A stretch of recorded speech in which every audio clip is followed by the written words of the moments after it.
Well, Representative, as I've understood it, talking to reporters like David Sirota, listening to what people in the industry, engineers and the like have said, there are a number of contributing factors. And again, we don't have the NTSB report yet, but there are a number of factors that people believe led to this. There's the issue with whether or not there's sensors that can detect the kind of heated wheel bearing issue.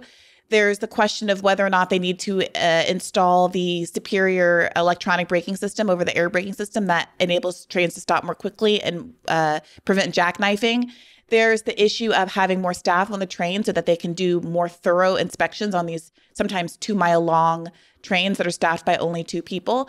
And there's the issue of whether or not the people who are working on these trains are able to be well rested and able to do their jobs because they are able to take leave, any leave at all. After the crisis, they capitulated to giving 2 days of leave to engineers. But is that enough? And is that piece of the puzzle going to be included in the legislation that comes down the pike? Is there some risk that not all of these safety measures are going to be addressed, and the ones that are perhaps more expensive for the rail company, like giving people days off, are going to be left by the wayside? There is that risk. I mean, the Derail Act, we worked with the unions to do that and addresses most of the issues. Also, one more issue is the characterization of what is a hazardous material, because the material wasn't characterized as hazardous that should have been in the case of East Palestine. These are changes that we know make sense. We know that the railroads opposed them because they thought that the cost was too high. The Department of Transportation has the ability to do a lot of it by administrative action, but at the very least, we shouldn't leave it to their discretion. We need to say Congress needs to act. This is the time where the whole country's attention is there, that we need to do something. Look, I give Senator Vance some credit. I was a huge supporter of Tim Ryan's, but Vance is criticizing his own party, saying, what's going on? How after this derailment are you not supporting basic safety regulations for railroads? So that's what I hope that comes out of these hearings, that people know that it was corporate greed that is leading to some of these crises. It's not that these were just accidents. Some of it was preventable. I mean, does your bill include a requirement for sick days? Our bill does not. It includes the staffing, but I've supported sick days. I mean, I voted for it, and I would hope that that becomes part of any package that moves. Ours was very specific to the safety issues here, but sick days should be part of it. And there's other legislation I've supported that includes sick days. Okay. I mean, have you experienced any kind of industry pressure to limit what is in some of these railroad safety bills? Because I feel like the Senate bill is even more narrow in the interventions it recommends or is trying to pass. The Senate bill is even more narrow. I mean, they don't even have the characterization of the hazardous material. We say that trains can't be too long, that at some point, if they're carrying hazardous material, there should be a limit on their size. We talk about increasing staffing. Look, I just want, though, at least something to get taken up. Let's start the debate. Then we can have the amendment process and have it more comprehensive. Right now, we haven't even gotten off the ground. I mean, we haven't had one hearing at oversight. Representative Ocasio-Cortez pointed this out on East Palestine. I just sincerely ask that we put things aside and we get to work. We had 8 hearings this week. You know, we all showed up. We did this job, but let's get this to the top of the docket, please.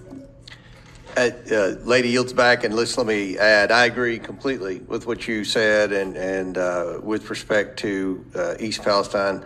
We have a bipartisan briefing set up with Norfolk Southern next week coming in, so I assume minority staff will be there, and we'll certainly work with you on questioning, and we couldn't agree more on that. And if we may, I think especially what's needed is transparency. Absolutely. On that. I appreciate that briefing is being established, but I think folks need, the public needs answers on these things. I agree. Absolutely. Look forward to working with you on that. Why aren't we having hearings on this? Why aren't we hearing what the failure was of the federal government's response, what the failure was of the railroad response, what the failures were of the state response? I mean, everyone knows it was a crisis. So the goal here is to get at least the legislative process started with the Derail Act. Why aren't we having hearings on it? I mean, this is a Republican House. They obviously have been prioritizing other kinds of hearings. People can feel the way that they want about the prioritization of the New Church Committee as it's being framed, but the Twitter Files Committee. But the Republicans, generally speaking, have been making a lot of hay out of the idea that East Palestine is a deep red part of the country, that Democrats are neglecting it, that Biden still hasn't visited after all of this time, that he had the time to go to Ukraine, but doesn't have to have the time to visit a disaster in his own backyard. And they have been making it a real kind of conservative rallying cry on Fox News and the like. I think this is all about friends versus enemies, and he does not see the people of East Palestine as friends because not enough of them voted for him. And so he's not paying attention to what's going on the ground there. Sean, it's important to note this is not just a lack of leadership from the president. It's a lack of action from his administration. You know, why is it? I haven't heard anybody make that point that you have you could control of the House now. You could be bringing hearings on this instead of complaining about what the Democrats aren't doing. I'm surprised that they haven't brought hearings, candidly. I mean, they sent some letters of inquiry to Secretary Buttigieg, but the hearings have to be a lot more than just about Secretary Buttigieg. They need to be about the railroad industry. They need to be about the town. They need to be about what we can be doing in the community.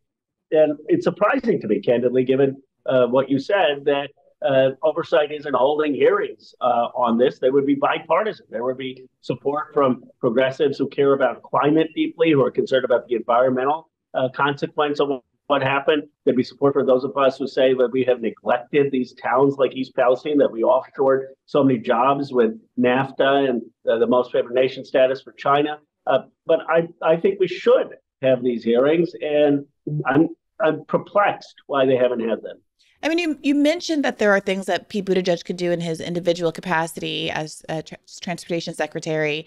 Many people have opined that his failure to do so, the perception that he's dragging the feet on this issue has hurt him perhaps irreparably in terms of his longer term political chances. Of course, we were both aligned with Bernie in 2020, and Pete Buttigieg was on the other side of that as a formidable, one of the more formidable foes in the long list of people that were running in that race. What do you make of his how he's approached this particular crisis and whether or not it's going to hurt his political chances should he aim for the White House in the long term?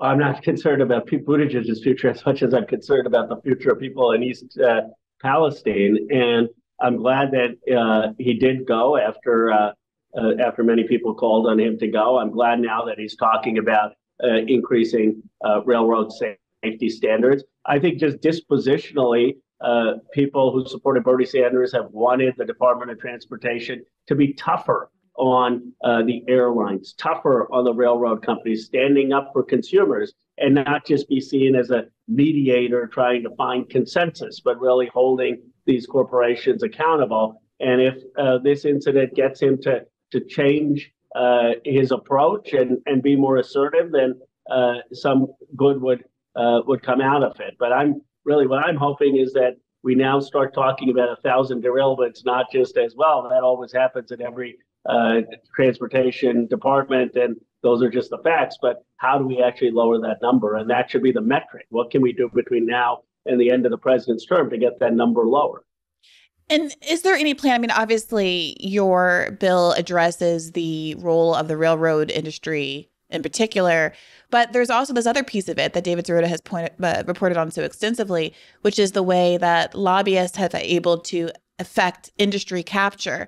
You have lobbyists turned Senator John Thune, who has taken so much money and advocated so strongly for some of these safety regulations not to be put into effect. I anticipate that the people who have been lobbying against these kind of interventions will continue to lobby against these interventions. And even if something is passed, that they will be working assiduously to undo a lot of what is done. So is there any effort to, or do you have any plans to try to get to the bottom of this corporate capture issue and try to revive concerns about money in politics that have been largely dormant for a number of years now? Well, this is the elephant in the room.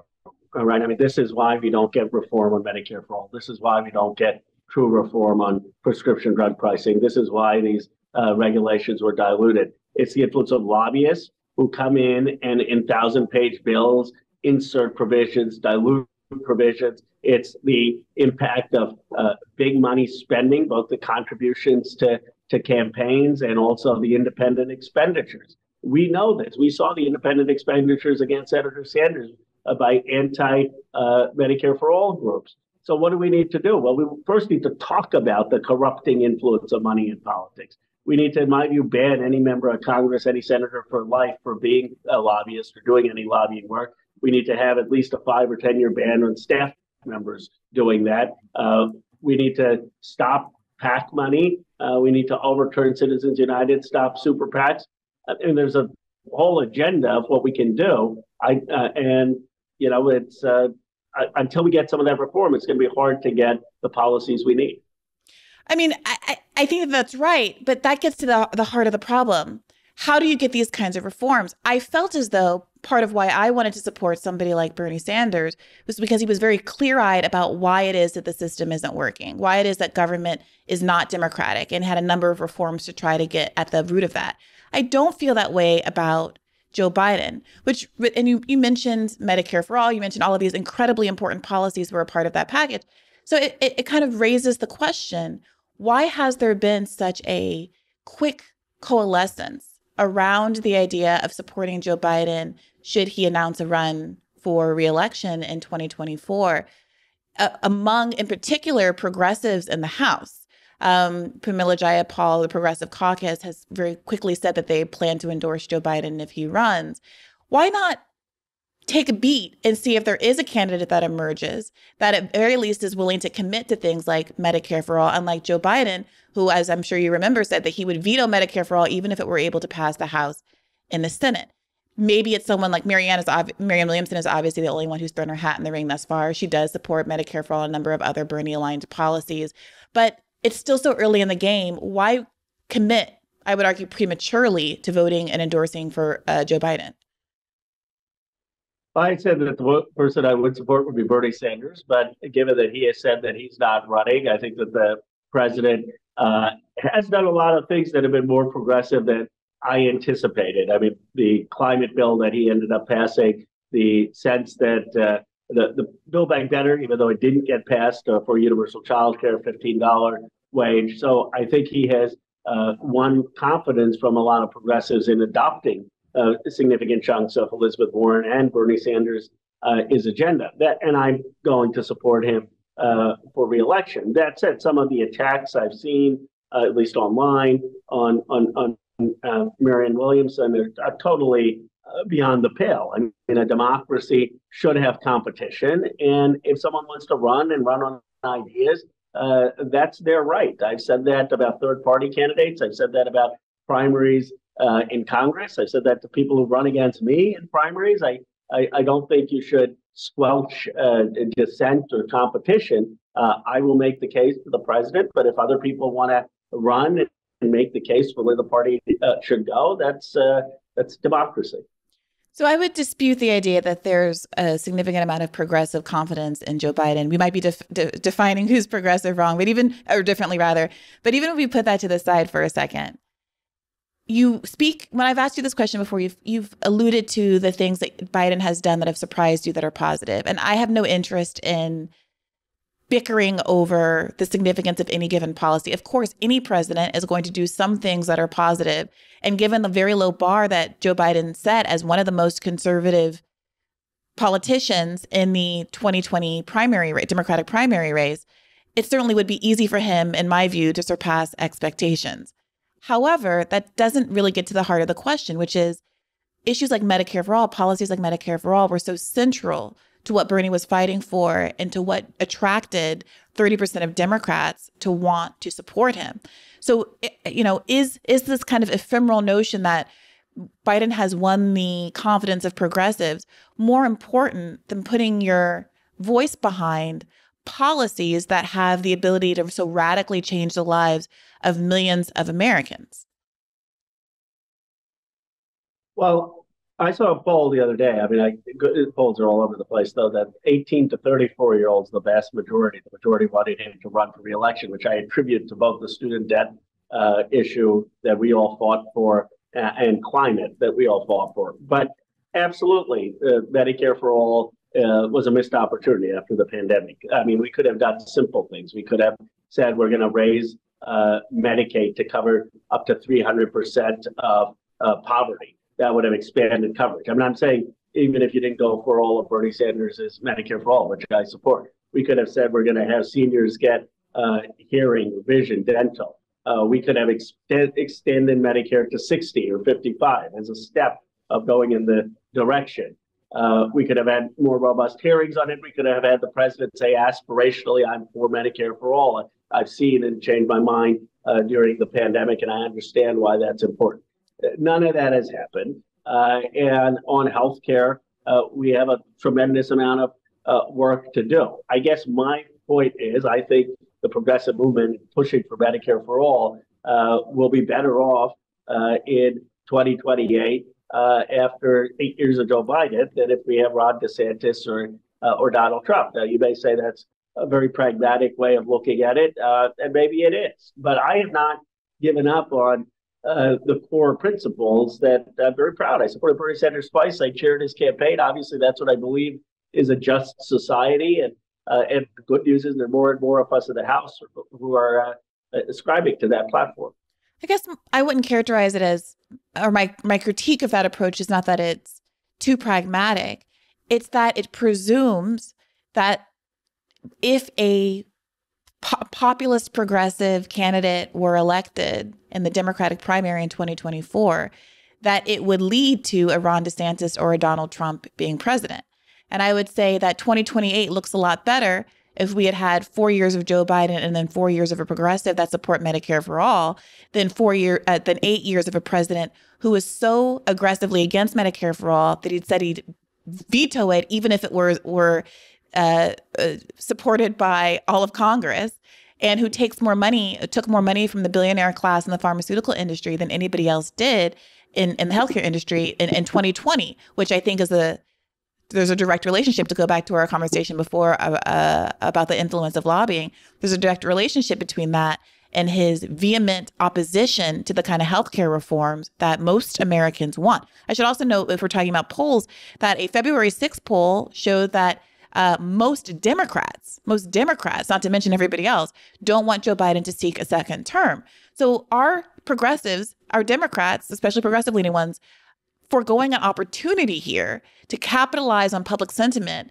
both against Joe Biden as a politician and for the policies that Joe Biden rejects, to try to run somebody in this moment.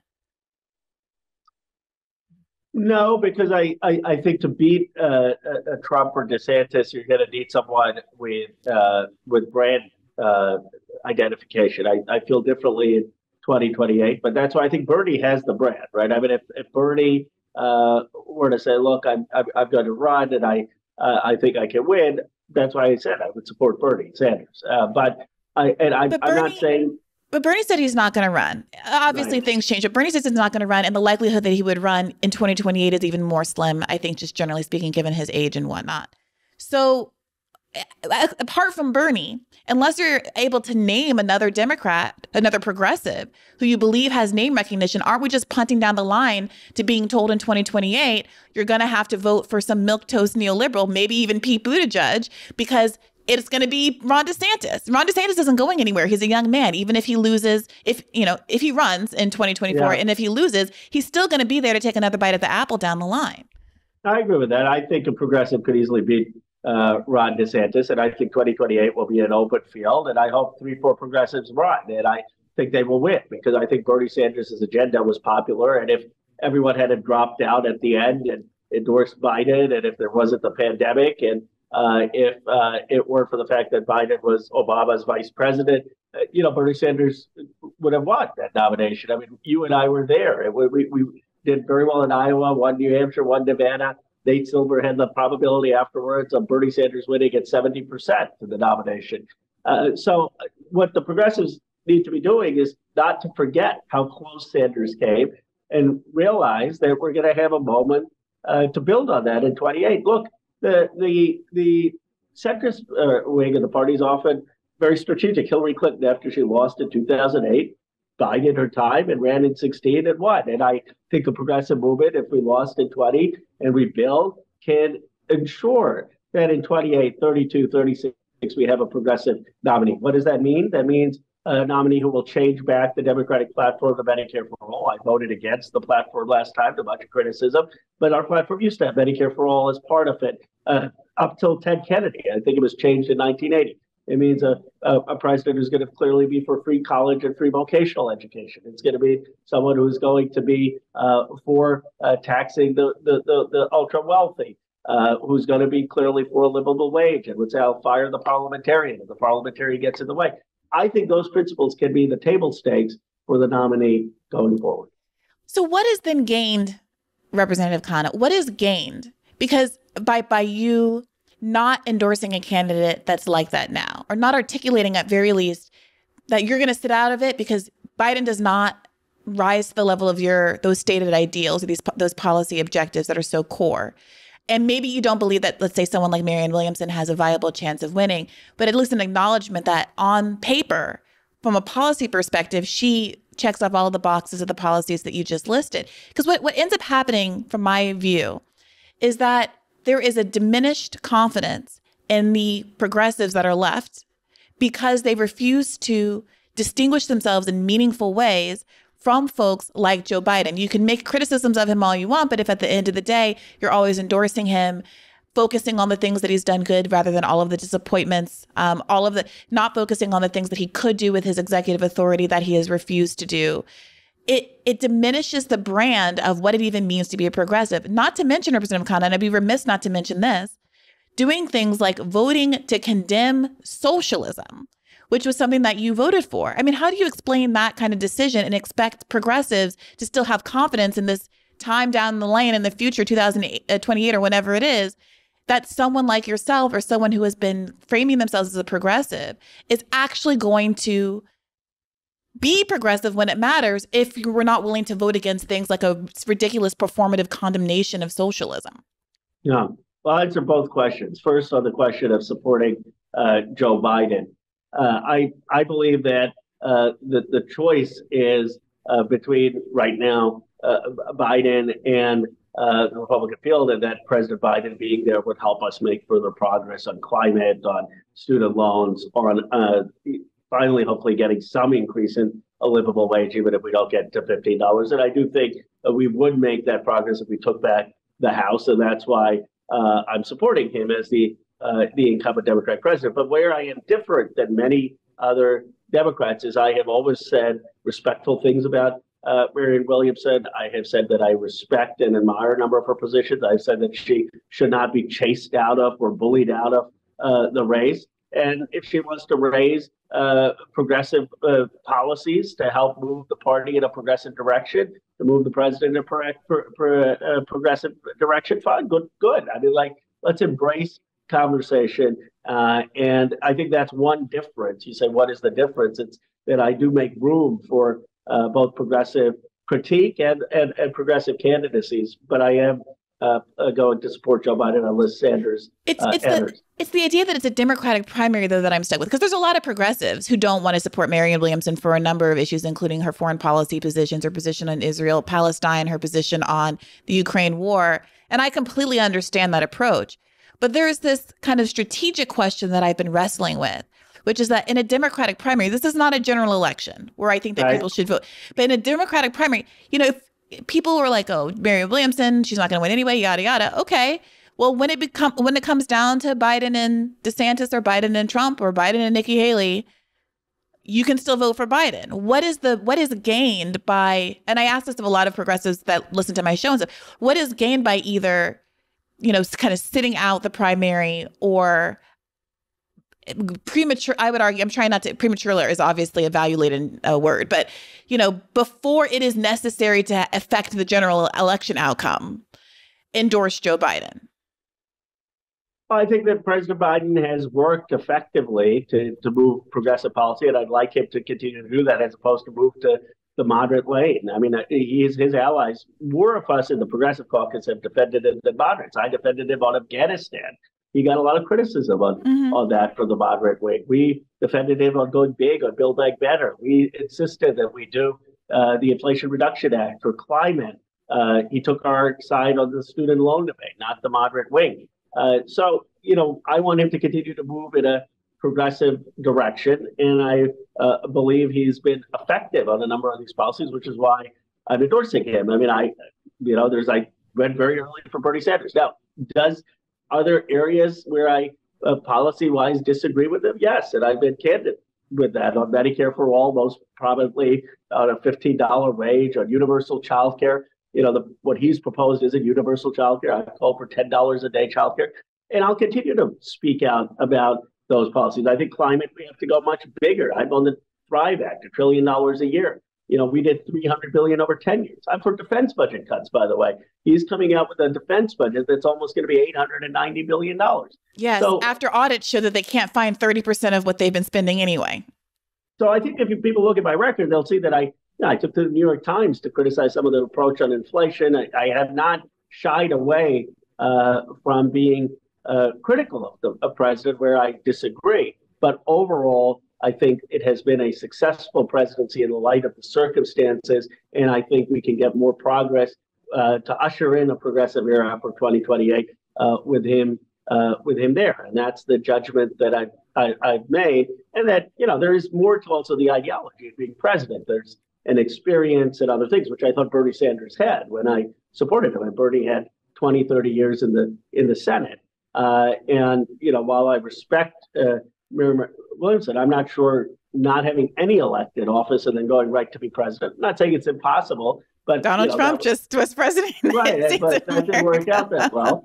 Well, look, some people argue, people who are not conservative, some people argue no new wars, a choice not to this like anti-interventionist kind of movement is, I think, a really powerful electoral drive right now. It's not something that Marianne Williamson, I will say, is capitalizing on, but is people take a look at Donald Trump, and they took a look around at Joe Biden. They take a look around at inflation, which I understand is not the burden of which does not lay entirely at Joe Biden's feet. There was a global pandemic, et cetera. But they look at the rate of COVID deaths. They look at some of the hypocrisy around how COVID was discussed when Donald Trump was president versus when Joe Biden was president. People have a lot of objections to lockdowns and other aspects of COVID policy. And I know people feel different ways about that, but that's just the truth. And they say, well, maybe a do-nothing amateur is better than someone who knows what they're doing and is openly trying to court war with Russia, with China, dropping bombs in East Africa, et cetera. I mean, there's a lot of ways you can parse this, and people are parsing it in those kinds of ways. Well, I strongly disagree with that. I mean, Donald Trump did so much damage to the idea of a multiracial, multi-ethnic democracy. The central premise that things like kids in cages, that someone right? like me has an equal place in America. Someone like you has an equal place in America. I mean, Trump really, I think, tried to define America in very parochial terms, and that to me was the anti-immigrant sentiment, the total isolationist sentiment, the sense that the rights of people in other parts of the world don't matter, the sense that the rule of law and democracy, you can write roughshod over it. Well, so even if I may, Representative, sorry, go ahead. I'm sorry. Even if I may have agreed. By the way, he was pressured into not getting into war in Iran because of the work that we did in Congress with some Republican colleagues. So even if I may say, okay, good that we didn't get into a war in Iran and Yemen, which I'm very passionate about, I mean, Biden did a lot more there. But Trump more or less continued the war. He stopped the refueling, and Biden has changed that policy. So, okay, Trump was less interventionist than George W. Bush, but I think he did so much damage to the culture of where we were emerging. I don't want to duck the question on socialism, but why don't you respond and then I'll answer on the socialism issue. Hey YouTube, thanks for watching. Just a reminder that this is a podcast. You can catch an extra premium episode every Monday for $5 a month at patreon.com/badfaithpodcast. That's patreon.com/badfaithpodcast for $5 a month, an extra episode every week. Additionally, please do consider liking this video, subscribing to this channel. It helps us out. It helps independent media beat the algorithm. We appreciate you. And as always, keep the faith.